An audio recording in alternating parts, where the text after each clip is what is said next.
Queridos hermanos, que el Señor les bendiga. Muy buenas tardes. En esta ocasión me toca compartir sobre el tema del mes de diciembre, el énfasis del mes de diciembre, que tiene como título Nunca estás solo. Esto está basado en el pasaje de Isaías 7:14, capítulo 7, versículo 14, que dice: por tanto, el Señor mismo os dará señal. He aquí que la Virgen concebirá y dará a luz un hijo y llamará su nombre Emanuel. Nunca estás solo. En el Evangelio de Mateo dice que Emanuel se traduce como Dios con nosotros.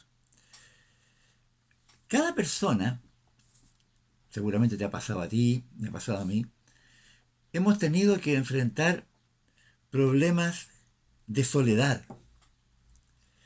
Y es un problema que afecta a todos de una o de otra manera. Pero lo más terrible es cuando la soledad tiene que ver con sentirse lejos de Dios, sentirse solo en medio de circunstancias que nos hacen pensar que Dios está muy lejos o que simplemente no está con nosotros. Y este problema no es un problema que solo nos ocurra a nosotros. Es un problema que lo encontramos reiteradamente en la Biblia. Por ejemplo, en el Salmo 42 y 43, que eran juntos, antes era un solo salmo, voy a leer unos versos que nos muestran lo que estaba viviendo el salmista. En el versículo 3 del capítulo 42 dice: fueron mis lágrimas mi pan de día y de noche, mientras me dicen todos los días, ¿dónde está tu Dios? En los versículos 9 y 10 dice algo parecido. Diré a Dios, roca mía, ¿por qué te has olvidado de mí? ¿Por qué andaré yo enlutado por la opresión del enemigo? Como quien hiere mis huesos, mis enemigos me afrentan diciéndome cada día, ¿dónde está tu Dios? Ahora, esto es una cosa que no solamente nos ha ocurrido a nosotros, le ocurría al salmista, y estoy seguro que le ocurre a todas las personas en algún momento, ese sentido de soledad, sobre todo cuando estamos pasando un tiempo de depresión. ¿Dónde está Dios? El pasaje que nos convoca en esta ocasión toca el tema de que nunca estás solo. Emanuel es Dios con nosotros. Pero ahora vamos a ver un poquito cómo se llega a entender mejor esta situación de la presencia de Dios en nuestras vidas. El capítulo 7 de Isaías, de donde hemos leído el versículo 14, donde aparece Emanuel, es un capítulo problemático. Y problemático en el sentido de que el pueblo de Dios estaba sufriendo el acoso de enemigos. Voy a leer algunos versículos. Versículos 1 y 2 del capítulo 7 de Isaías. Aconteció que en los días de Acaz, hijo de Jotam, hijo de Usías, rey de Judá, que Resín, rey de Siria, y Peca, hijo de Remalías, rey de Israel, subieron contra Jerusalén para combatirla, pero no la pudieron tomar. Y vino la nueva a la casa de David diciendo: Siria se ha confederado con Efraín, y se le estremeció el corazón y el corazón de su pueblo, como se estremecen los árboles del monte a causa del viento. Dos enemigos contra el pueblo de Dios, dos enemigos contra Jerusalén para combatirla. Y no enemigos chicos, enemigos grandes, la confederación de dos reinos. Fue tal el impacto de esa mala noticia que el corazón de ellos se estremeció como se estremecen los árboles a causa del viento. ¿Te has sentido alguna vez así? Y eso es lo hermoso de la palabra de Dios, que siempre es pertinente en base a lo que el hombre de Dios, la mujer de Dios está viviendo. Y sigo leyendo del versículo 3 al versículo 7. Entonces dijo Jehová a Isaías, sal ahora al encuentro de Acaz, el rey, tú y Jasub, tu hijo, al extremo del acueducto del estanque de arriba, en el camino de la heredad del lavador, y dile, guarda y repósate, no temas, ni se turbe tu corazón a causa de estos dos cabos de tizón que humean, por el ardor de la ira de Resín, de Siria, y del hijo de Remalías.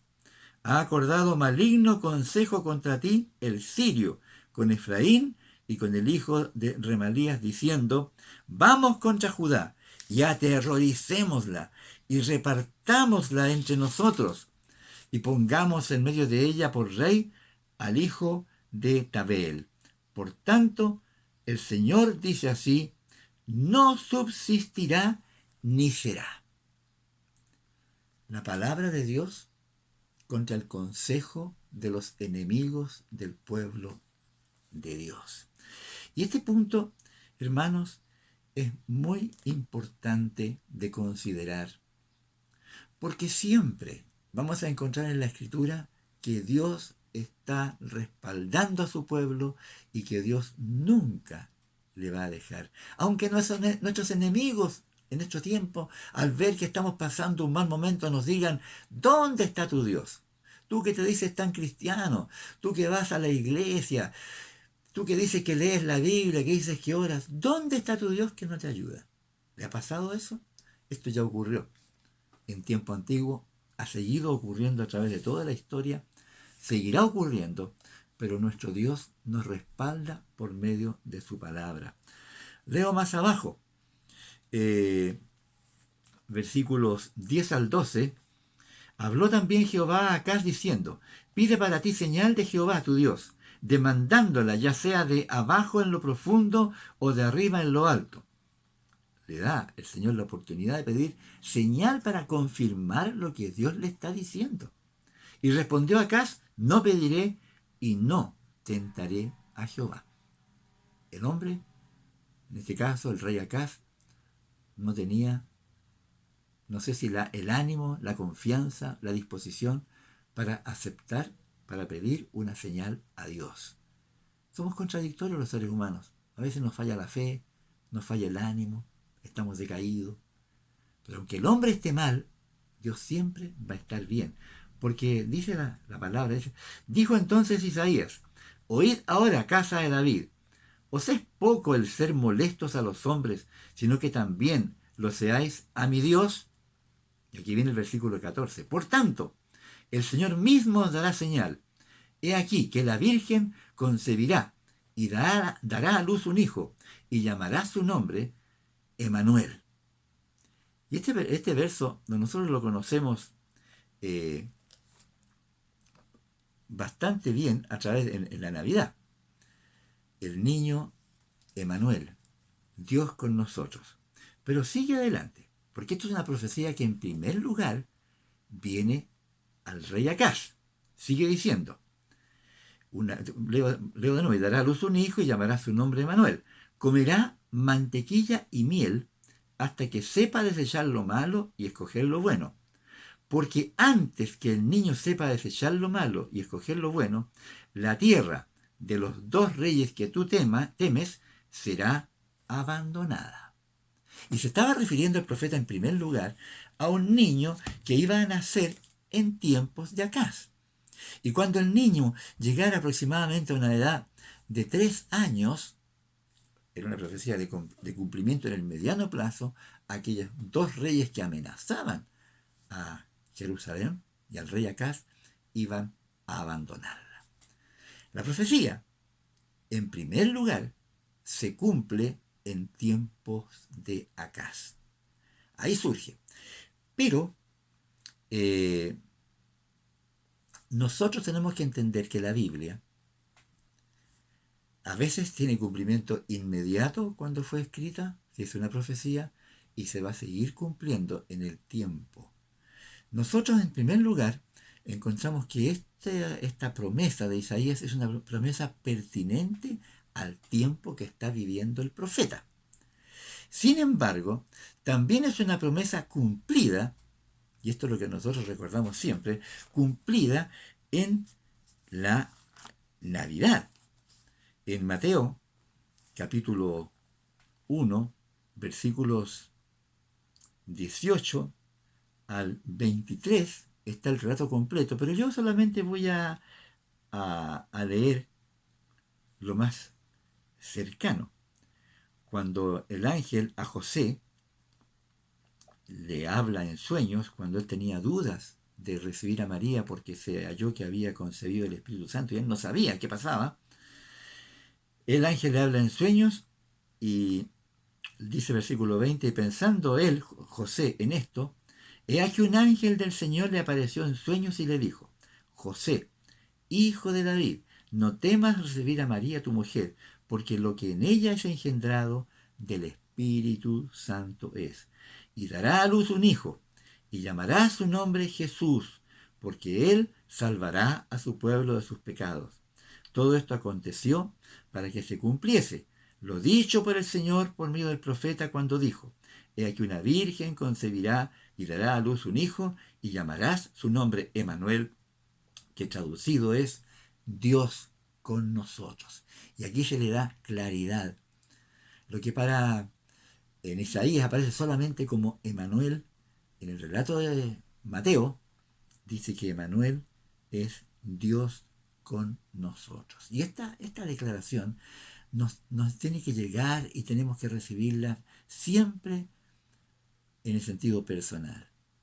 Sean cuales sean las circunstancias que rodean tu vida o que te están afectando, nunca tenemos que olvidar que Jesús vino y nació en Belén, fue engendrado del Espíritu Santo y nació para recordarnos que Dios está con nosotros.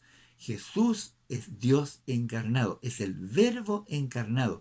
El Verbo se hizo carne y habitó entre nosotros y vimos su gloria. Gloria como del unigénito del Padre, lleno de gracia y de verdad. Entonces es una promesa cumplida en Cristo. Pero eso no termina allí. Porque tenemos que ver cómo esa promesa llega hasta nosotros, 20 siglos después. Y es una promesa reiterada por nuestro Señor Jesucristo. Lo vemos en acción durante todo el relato de los 4 evangelios, pero al final, cuando Él está en la mesa, celebrando la cena de la Pascua antes de ir a la cruz, Él reitera la promesa a sus discípulos. Y en San Juan capítulo 14, San Juan capítulo 14, encontramos lo siguiente, versículos 15 al 18. Dice Jesús, si me amáis, guardad mis mandamientos, y yo rogaré al Padre y os dará otro consolador para que esté con vosotros para siempre.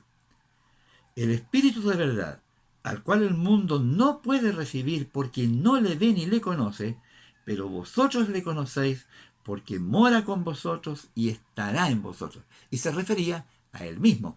Él era el que les consolaba, él era el que les sostenía, él era el que les acompañaba, el que les guiaba. Él era el Señor, Dios encarnado, a cual ellos seguían. Pero él les anuncia que vendría otro consolador. Y les dice después, no os dejaré huérfanos, vendré a vosotros. Entonces encontramos que Jesús sigue reiterando lo mismo. Dios es con nosotros, Emmanuel, Dios con nosotros. Jesús estaba con ellos y les anuncia que seguirá con ellos. No os dejaré huérfanos, vendré a vosotros. Y el verso 26 dice más adelante, mas el Consolador, el Espíritu Santo, a quien el Padre enviará en mi nombre, Él os enseñará todas las cosas y os recordará todo lo que yo os he dicho. Sigue Jesús anunciando, reiterando la promesa de su presencia permanente. No solamente con los 12 apóstoles, no solamente con la gente que le conocía y le seguía, sino también una promesa que apunta hacia el futuro, es decir, hacia nuestros días. Seguimos leyendo en Isaías 15, versículos 26 y 27, y dice así: pero cuando venga el Consolador, a quien yo os enviaré del Padre, el Espíritu de verdad, el cual procede del Padre, Él dará testimonio acerca de mí, y vosotros daréis testimonio también, porque habéis estado conmigo desde el principio. Y el propósito de la venida del Espíritu Santo que es anunciado por Jesús no es solamente acompañarles, sino usarles. El Espíritu daría testimonio de Cristo y ellos mismos también, y nosotros también, obviamente. Si el Espíritu Santo venía sobre ellos, también esto nos alcanza a nosotros. Por lo tanto, hermanos, es una promesa vigente. La promesa del Espíritu Santo está vigente siempre. La presencia de Dios, no solo en la Navidad, no solo tenemos que recordarlo como anticipo de la Navidad, que sabemos que la celebramos a fines de este mes, sino toda la vida. Pero los discípulos no entendían estas cosas. En el capítulo 16 del mismo San Juan, eh, versículos 5 al 7, dice lo siguiente: pero ahora voy al que me envió, y ninguno de vosotros me pregunta, ¿a dónde vas? Antes, porque os he dicho estas cosas, tristeza ha llenado vuestro corazón. Pero yo os digo la verdad, os conviene que yo me vaya, porque si no me fuere, el Consolador no vendría a vosotros, mas si me fuere, os lo enviaré. Se habían puesto tristes. Cuando Jesús les dice que él tenía que irse, no querían preguntar más. Y aquí hay una pregunta que tenemos que hacernos nosotros.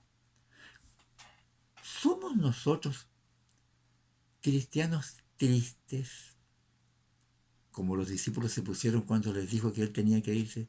¿Somos de esos cristianos tristes que no tenemos el gozo de disfrutar la presencia permanente del Señor? ¿Cómo es tu religión? ¿Es tu religión una religión triste o una religión alegre? ¿Cómo eres conocido tú por tu familia, por tus amigos, tus compañeros de trabajo? ¿Eres un cristiano triste? ¿Eres de los amargados? ¿O eres un cristiano que tiene una vivencia como la que Jesús quería que tuviesen sus discípulos? Es una pregunta vigente. Nosotros somos representantes de Cristo en el mundo. ¿Cómo nos ve a nosotros la gente? ¿Como tristes o como gozosos?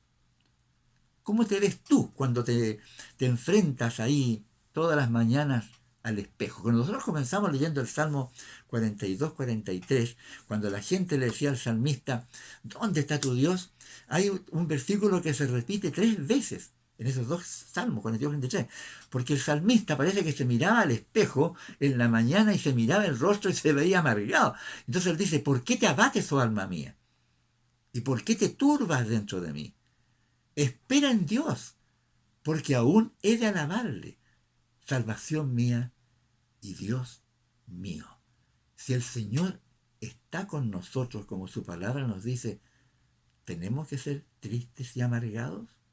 Una pregunta que nosotros tenemos que aprender a respondernos. Ahora el Señor Jesús no solamente reiteró esto durante la cena, antes de ser muerto en la cruz, sino que la sigue reiterando, porque en el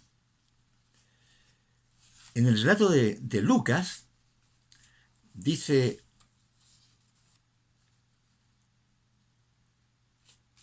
el Evangelio de San Lucas, al final del Evangelio, a ver, cuando ya Jesús estaba por ascender a los cielos, Lucas 24, 49, les dice: He aquí, yo enviaré la promesa de mi Padre sobre vosotros, pero quedaos vosotros en la ciudad de Jerusalén hasta que seáis investidos de poder desde lo alto. Y esto lo conocemos muy bien nosotros cuando es reiterado en el libro de los Hechos 1:8, cuando dice el Señor en el mismo contexto, porque Lucas escribe el Evangelio y el libro de los Hechos, cuando dice: pero recibiréis poder cuando haya venido sobre vosotros el Espíritu Santo, y me seréis testigos en Jerusalén, en Judea, en Samaria y hasta lo último de la tierra. La promesa de la presencia de Dios es una promesa totalmente reiterada por el Señor Jesucristo en su ministerio, en la cena de la Pascua, su última cena, antes de ascender, anunciando la venida del Espíritu Santo. Y esa promesa es una promesa cumplida. En el capítulo, cumplida el día de Pentecostés, en Hechos capítulo 2, esto lo sabemos nosotros, lo voy a leer solamente para que refresquemos nuestra memoria y pongamos nuestro corazón en la palabra del Señor.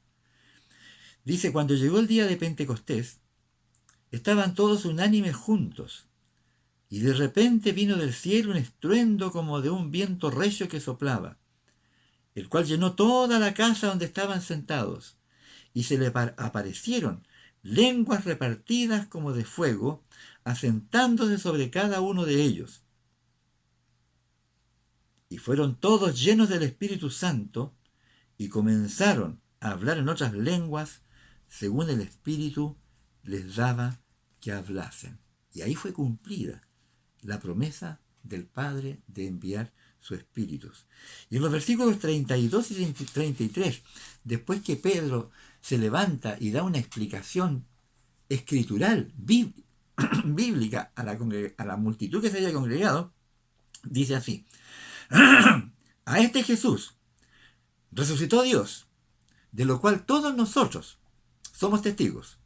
Así que, exaltado por la diestra de Dios, y habiendo recibido del Padre la promesa del Espíritu Santo, ha derramado esto que vosotros veis y oís.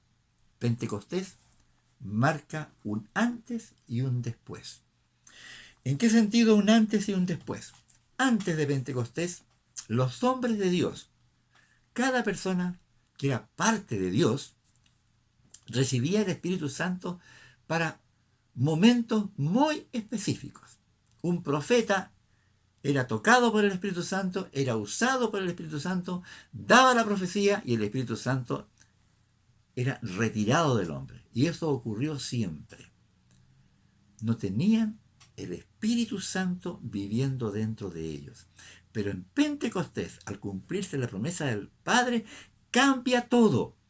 Ahora el Espíritu Santo vino sobre todos los 120 que estaban congregados en aquella ocasión en el aposento alto, esperando la promesa del Padre. Fueron llenos del Espíritu Santo. Y de ahí en adelante, cada hombre, cada mujer de Dios tiene el Espíritu Santo morando en ellos. Y voy a respaldar esta verdad de Dios con las palabras del apóstol Pablo. En el capítulo 1 de su carta a los Efesios, dice así: en él también vosotros, habiendo oído la palabra de verdad, el evangelio de vuestra salvación, y habiendo creído en él, en Cristo, fuisteis sellados con el Espíritu Santo de la promesa, que es las arras, la garantía de nuestra herencia hasta la redención de la posesión adquirida para alabanza de su gloria. Cada cristiano, cada persona que ha oído el Evangelio, que lo ha creído, ha recibido, ha sido sellado por la recepción del Espíritu Santo en su vida, que es la garantía que Dios pone en nosotros hasta que Él nos lleve a su presencia. Hermanos, Dios con nosotros es una realidad en nuestra vida.